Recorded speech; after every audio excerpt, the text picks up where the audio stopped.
أعوذ بالله من الشيطان الرجيم بسم الله الرحمن الرحيم الحمد لله رب العالمين وصلى الله على محمد وآله الطاهرين اللهم صل على محمد. خوب آج کی بحث منسوب کے سلسلے میں ہے. منسوب کیا ہوتا ہے؟ منسوب یہ ہوتا ہے کہ کسی مفرد کے آخر میں یا مشددہ کو جوڑ دیا جائے. کوئی مفرد ہو، اس مفرد کے آخر میں یا مشددہ کو یعنی تشدید والی یا کو جوڑ دیا جائے. وہ نسبت کے اوپر دلالت کرنے لگتی ہے. کس چیز کی نسبت کی طرف؟ وہی جو مفرد ہے، مفرد کی نسبت کی طرف. جیسے فرض کر لیں ایران مفرد ہے، اس کے آخر میں ایک یا نسبتی جوڑ دیں یا مشدد لگا دیں، کیا ہو جائے گا؟ ایرانی. تو اس کی دلالت ایران کی طرف ہو جائے گی جو مفرد تھا. سمجھ رہے ہیں؟ اسی طریقے سے بہت ساری مثالیں دی جا سکتی ہیں. یہاں ایک ایران کی مثال دی ہے تو ہم نے بھی ایران کی دے دیا. بھائی بہت ساری مثالیں آپ دے سکتے ہیں. ٹھیک، اس کے کچھ قاعدے قانون ہیں، اس کے کچھ اصول ہیں. کیا قاعدے قانون ہیں، کیا اصول بتائے گئے ہیں. تو جیسے جیسے آئے گا ویسے ویسے سمجھایا جائے گا، بتایا جائے گا. ابھی فی الحال منسوب کی جو تعریف کی ہے اس کو آپ سمجھیے. کہنے کہ منسوب وہ ہے جس کے آخر سے یا مشددہ کو ملحق کیا گیا ہو تاکہ وہ اس نسبت پر دلالت کرے کہ جو یا مشددہ سے خالی تھا. یا مشددہ سے جب خالی تھا تو اس میں کوئی نسبت نہیں تھی. سمجھ رہے ہیں؟ اس کا ایک اپنا معنی تھا، لیکن جب اس سے یا مشددہ کو جوڑ دیا تو اب اس کی دلالت اسی مفرد کی جانب ہوگی. دیکھیں، هو الملحق آخر ہی. منسوب وہ ہے جس کے آخر سے ملحق کیا گیا ہو یا ان مشددہ یا مشددہ کو. منسوب وہ ہے کہ جس کے آخر سے یا مشددہ کو ملحق کیا گیا ہو، جوڑا گیا ہو، لتدل علی نسبتہ الی المجرد عنہا، تاکہ یہ دلالت کرے اس نسبت کی طرف کہ جو یا مشددہ سے خالی تھا. ٹھیک، جیسے ایرانی المنسوب الی ایران، جیسے ایرانی کہ جو منسوب ہے ایران کی طرف. ایران تھا، اس کے آخر میں یا مشدد کو جوڑ دیا تو ایرانی ہو گیا. اب یہ ایرانی دلالت کرے گا اس نسبت کی طرف کہ جو یا سے خالی تھا، یعنی بھائی ایرانی تو تھا لیکن اب ایران کی طرف نسبت پر دلالت کرے گا یا مشددہ کے ملحق ہو جانے کے بعد. وَيَا النَّسْبِ تَكْسِرُ مَا قَبْلَهَا مُطْلَقًا. کہہ رہے کہ یا نسب جس کو کہا جاتا ہے اس کے ماقبل ہمیشہ مقصور ہوگا.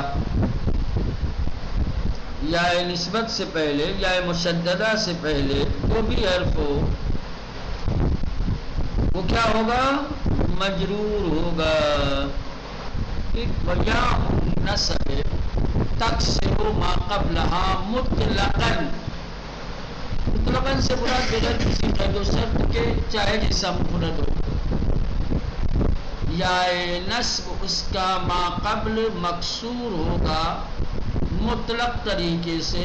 وَلِلنِّسْبَةِ قَوَاعِدُ خَاصَّةٌ. کہہ رہے نسبت کے لیے کچھ خاص قاعدے قانون ہیں. فیما یلی بیانوہا، نیچے اس کو بیان کیا جائے گا. ایسا نہیں ہے کہ نسبت بغیر کسی قاعدے قانون کے ہو، سماعی ہونا. نسبت کے لیے قاعدے قانون بیان کیے گئے ہیں. یہ قیاسی ہے، اس کے قاعدے قانون ہیں. وہ قاعدے قانون نیچے بیان کریں گے. نمبر 1، پہلا قاعدہ قانون نسبت کا، الثلاثی المحذوف منه بعض اصوله ان كان المحذوف منه فاعل الفعل وجب رده ان اعتل لامه نحو شئة علامة وشوی وإلا لا يرد. اس کو سمجھیں. کہنے کہ اگر کوئی اسم ثلاثی ہے اور اس سے کچھ حروف اصلی محذوف ہوئے ہوں، اسم ثلاثی ہو اور اس سے کچھ حرف حذف ہو گئے ہیں، تو اگر ثلاثی سے حرف محذوف فاعل فعل ہے تو منسوب کرنے کے لیے ضروری ہے کہ اس حرف محذوف کو پلٹایا جائے پہلے. سمجھے مولانا؟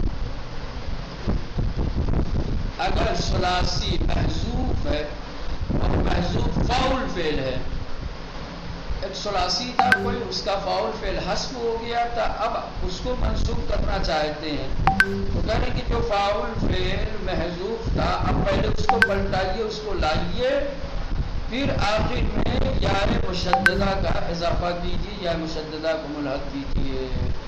بغیر حرف محذوف کے پلٹائے ہوئے منسوب نہیں بنے گا. ٹھیک مولانا؟ واضح؟ دیکھیں، الثلاثی المحذوف منه بعض اصوله، کہہ رہے کہ ثلاثی کے جس سے محذوف ہو اس کے بعد حروف اصلی، ان کان المحذوف منه فاعل فعل، اگر ثلاثی محذوف سے فاعل فعل حذف ہوا ہو تو وجب رده، تو اس کا پلٹانا واجب ہے. یعنی اعتل لامہ، البتہ یہ اس وقت جب لام الفعل معتل ہو. تو دو شرطیں ہوں گئی، ایک تو محذوف فاعل فعل ہو، دوسرے کیا ہو؟ لام الفعل معتل ہو. تو جو حرف محذوف ہو اس کو پلٹایا جائے گا. جیسے شیئتن، ٹھیک، یہ تھا بشوی، بش بشب، ٹھیک، واو محذوف ہوا اس کا اور لام الفعل حرف علت ہے، دونوں شرطیں پائی جا رہی ہیں. لہذا منسوب کرنے کے لیے فاعل فعل جو محذوف تھا واو اس کو پلٹایا گیا اور پھر یا مشددہ کو آخر میں ملحق کیا گیا تو ہو گیا بشوی وإلا لا يرد. اگر یہ دو شرطیں نہیں ہیں تو پھر حرف محذوف کو نہیں پلٹایا جائے گا. ثلاثی محذوف سے حرف محذوف کو منسوب بنانے کے لیے کب پلٹایا جائے گا؟ جب حرف محذوف فاعل فعل ہو ایک اور لام الفعل حرف علت ہو. ختم. اگر سوال کیا جائے، پوچھا جائے آپ سے ثلاثی محذوف سے یا ثلاثی محذوف کو منسوب کن شرطوں کے ساتھ بنایا جائے گا، تو آپ جواب دیجئے گا کہ ثلاثی محذوف کو دو شرطوں کے ساتھ منسوب بنایا جاتا ہے. نمبر 1، اگر حرف محذوف فاعل فعل ہو تو اس کو پلٹایا جائے گا جب دوسری شرط پائی جائے گی کہ اس کا لام الفعل حرف علت ہو. لہذا ثلاثی محذوف سے منسوب بنانے کے لیے پہلی شرط یہ ہے کہ اگر فاعل فعل محذوف ہوا ہے تو اس کو پلٹایا جائے، دوسرے یہ کہ اس کا لام الفعل حرف علت ہونا چاہیے. اگر یہ دو شرطیں نہیں ہیں تو جو حرف محذوف ہوا اس کو پلٹانے کی ضرورت نہیں ہے. جیسے ایداتن، ایدی اصل میں یہ تھا، یہ اس میں بھی فاعل فعل حذف ہوا ہے، لیکن لام الفعل حرف علت نہیں ہے، اس لیے منصوب بناتے وقت فاعل فعل کو پلٹایا نہیں گیا ہے. بعد تھا اصل میں، کیا تھا؟ بعد. ٹھیک، لیکن لام الفعل چونکہ حرف علت نہیں ہے، اس لیے فاعل فعل جو محذوف ہے اس کو پلٹایا نہیں گیا ہے. فَإِن كَانَ الْمَحْذُوفُ مِنْهُ لَامُ الْفِعْلِ، اگر اسم ثلاثی ہے اور اس سے عین الفعل لام الفعل میں حذف ہوا ہے تو وجب رده ان كان يرد في التثنیہ، تو منصوب بنانے کے لیے لام الفعل کو پلٹایا جائے گا، البتہ اس وقت جب تثنیہ اور جمع سالم میں لام الفعل واپس ہوا ہو. یعنی گویا ایسی صورت میں لام الفعل کا پلٹانا مشروط ہے تثنیہ اور جمع میں لام الفعل کے پلٹانے سے. ایک بار اور سنیں، اگر ثلاثی محذوف اللام ہے، ایسا ثلاثی ہے کہ جس کا لام الفعل حذف ہوا ہے، آپ اس کو منصوب کرنا چاہتے ہیں، اگر منصوب کرنے کے لیے لام الفعل کو پلٹانا پڑے گا. البتہ یہ لام الفعل پلٹانا مشروط ہے، ایسے نہیں. لام الفعل اس وقت پلٹائیں گے جب وہ لام الفعل تثنیہ اور جمع میں پلٹا ہو. اب یہ تثنیہ اور جمع کی بحث میں آپ کو بتایا گیا ہے کہ کون سے ثلاثی کا مثلا کہ لام الفعل تثنیہ بناتے وقت پلٹتا ہے. جس ثلاثی محذوف کا تثنیہ بناتے وقت لام الفعل پلٹتا ہے، اسی ثلاثی محذوف کا منصوب بناتے وقت بھی لام الفعل پلٹے گا. ٹھیک مولانا؟ ایک بار اور سنیں، اگر ثلاثی لام المحذوف ہے، ثلاثی ایسا ہے کہ جس کا لام الفعل حذف ہوا ہے، ٹھیک، آپ اس کا منصوب بنانا چاہتے ہیں، آخر میں یا مشدد جوڑنا چاہتے ہیں، تو کیا خالی یا مشدد جوڑ دیں گے منصوب ہو جائے گا؟ کہنے کی نہ، لام الفعل پلٹے گا. کب؟ اگر تثنیہ اور جمع میں پلٹا ہو. اگر تثنیہ اور جمع میں نہیں پلٹا ہے تو یہاں بھی نہیں پلٹے گا. ٹھیک مولانا؟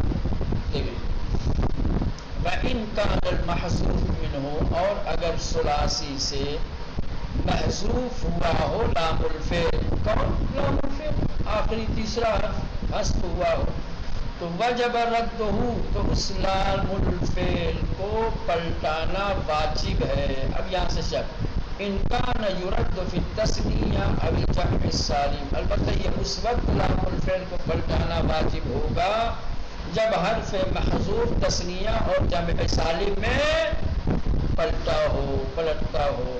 جیسے اب، اصل میں تھا ابو، ٹھیک، لام الفعل حذف ہوا ہے، آپ منصوب بنانا چاہتے ہیں تو لام الفعل اس کا پلٹے گا، چونکہ تثنیہ میں بھی پلٹتا ہے نا. اب ابان واو آتا ہے نا واپس، وہ ابان کہتے ہیں. اب کی جمع تثنیہ کیا ہوتی ہے؟ اب ابان، اب ابین، ہے نا. چونکہ تثنیہ میں لام الفعل محذوف پلٹا ہے، منصوب اگر بنائیں گے تب بھی باب الفعل کو پلٹانا واجب ہوگا، لہذا ہو جائے گا ابابی یا اخ. یہ بھی اسی طریقے سے کہ اخوان، اس کی بھی اخوی. سنا، سنوی، اسن بالتنوین، اسبی، فتن، فتوی. وَإِلَّا جَازَ الرَّدْ وَعَدَمُهُ، اور اگر حرف محذوف تثنیہ اور جمع میں نہیں پلٹتا تو دو وجہیں جائز ہیں. آپ چاہیں تو لام الفعل کو منسوخ کرتے وقت پلٹائیں، چاہے تو نہ پلٹائیں. گویا منسوخ دو طریقے سے ہو جائے گا، ایک لام الفعل کے پلٹانے کے ساتھ اور ایک لام الفعل کے حذف کے ساتھ. جیسے ہے ویسے ہی خالی یا نسبت یا مشددہ آخر میں اضافہ کر دیں، چاہے تو لام الفعل کو پلٹا کے پھر یا مشددہ کا اضافہ کر دیں. ٹھیک. وَإِلَّا جَازَ الرَّدْ وَعَدَمُهُ، اور اگر ایسا نہیں ہے تو لام الفعل کو پلٹانا اور نہ پلٹانا دونوں جائز ہے. کیسا نہیں ہے؟ یعنی اگر تثنیہ اور جمع میں لام الفعل نہیں پلٹتا ہے تب دونوں صورتیں جائز ہوں گی. پہلا اگر تثنیہ اور جمع سالم میں لام الفعل محذوف اگر پلٹتا ہے تو واجب ہے کہ منسوخ کرتے وقت بھی پلٹایا جائے. لیکن جس ثلاثی لام الفعل محذوف کا لام تثنیہ اور جمع سالم بناتے وقت نہیں پلٹتا، منصوب کے وقت اختیار دیا گیا ہے. آپ چاہیں تو لام الفعل کو پلٹا کے منصوب بنائیں، چاہیں تو بغیر لام الفعل کو پلٹائیں. ٹھیک مولانا؟ واضح. جیسے دم، کیا ہے؟ دم، یہ اصل میں تو یہ بھی دم ہوتا، واو لام الفعل حذف ہوا ہے لیکن تثنیہ میں اس کا لام الفعل نہیں پلٹتا. تو آپ اس کی منسوب دو طریقے سے لام الفعل کو پلٹا کے چاہیں تو بنائیں، چاہیں تو لام الفعل کو پلٹائے بغیر دم کا دمی ہو جائے گا اور پلٹائیں گے تو ہو جائے دمبی. ٹھیک. اسی طریقے سے ابن، اس کا بھی نہیں پلٹتا تو آپ کہیں ابنی یا بنوی، اسمی یا سموی، دونوں طریقے سے بنے گا. ٹھیک.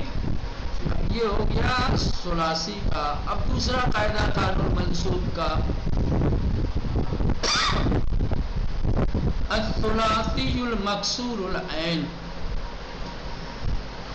یخفف بفتح عینہ، جیسے نمر، نمری. یہ دوسرا قاعدہ ہے کہ اگر کوئی اسم ثلاثی ہے اور مکسور العین ہے، ایسا ثلاثی ہے کہ جس کے عین الفعل پہ کیا ہے؟ کسرہ ہے، تو اس کے عین الفعل کو فتحہ دے کر کے اس کو ہلکا کر دیا جائے گا، مخفف کر دیا جائے گا، پھر یا مشددہ جوڑی جائے گی اور منصوب بنایا جائے گا. ٹھیک بنانا بالکل آسان ہے. اگر ثلاثی مکسور العین ہوگا تو منصوب بناتے وقت عین کے کسرے کو فتحے سے بدل دیا جائے گا، کیونکہ حرکتوں میں فتحہ سب سے سبک اور ہلکی حرکت ہے.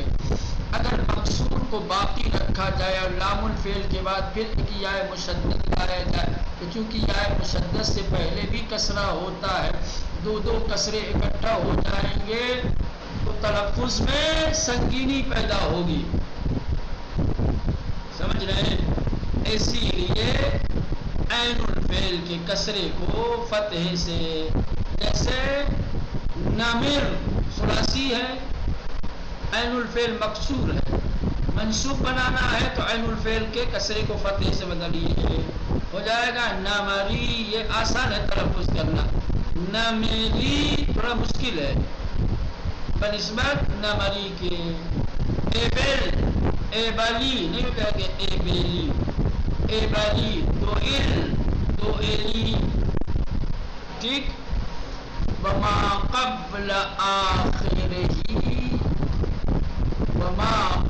آخرہ یا مشددۃ مکسورۃ یخفف بحرف بلفظ الجاء الثانی جاء، اور اگر ما قبل آخر یا مشددہ ہو اور مکسور ہو، وما قبل آخر ہی، اور اگر ثلاثی کے ما قبل آخر یا مشددۃ مکسورۃ یا مشددہ ہو اور مکسور ہو، ایسا ثلاثی ہے کہ جس ثلاثی میں عین الفعل کی جگہ یا مشددہ ہے اور وہ بھی یا مشددہ مکسور ہے، جیسے طیب سے حرفی ہے مولانا، مجرد ثلاثی ہے، لام الفعل سے پہلے یا مشددہ ہے اور مکسور ہے، تو کہہ رہے کہ یخفف بحذف الجاء الثانی جاء، تو جو اس میں دوسری یا ہے اس کو حذف کر دیا جائے گا تخفیف کے لیے، اس کو ہلکا سبک بنانے کے لیے، کیونکہ اگر مشدد ہوگا تو تلفظ میں سنگینی پیدا ہوگی، اور اگر ایک یا کو حذف کر دیا جائے تو پھر وہ مشدد نہیں رہ جائے گا اور تلفظ میں پھر سبک ہو جائے گا۔ جیسے طیب سے طیبی نہیں کہیں گے، طیبی، طیب سے طیبی، اسید سے اسیدی، اسود کا مصغر ہے، ٹھیک مولانا؟ یہ دوسرا قاعدہ سمجھ میں آیا؟ منصوب کے دوسرے قاعدے میں دو قاعدے بیان کیے گئے ایک ساتھ۔ ایک تو یہ بیان کیا گیا ہے کہ اگر ثلاثی مکسور العین ہے تو منصوب بنانے سے پہلے عین کے کسرے کو فتح سے بدلا جائے گا، ٹھیک مولانا؟ جیسے نمر کہ عین الفعل مکسور ہے، آپ اس کا منصوب بنانا چاہتے ہیں تو آپ پہلے عین کی حرکت کو جو کسرہ تھی اس کو فتح سے بدلیے، نمر بنائیے، پھر یا مشددہ جوڑ دیجیے، ہو جائے گا نمری۔ دوسرا قاعدہ یہ ہے کہ اگر ما قبل آخر یا مشددہ ہو، ما قبل آخر یعنی بھائی عین الفعل کی جگہ، ما قبل آخر کون ہوتا ہے؟ اگر یا مشددہ ہے اور مکسور ہے تو منصوب بناتے وقت ایک یا کو تخفیف کے لیے حذف کر دیا جائے گا، البتہ یا ثانیہ کو، دوسری والی جو یا، دوسری والی یا کو تخفیف کے لیے حذف کر دیا جائے گا، جیسے طیب، کیا ہے؟ طیب، طیب ہو جائے گا،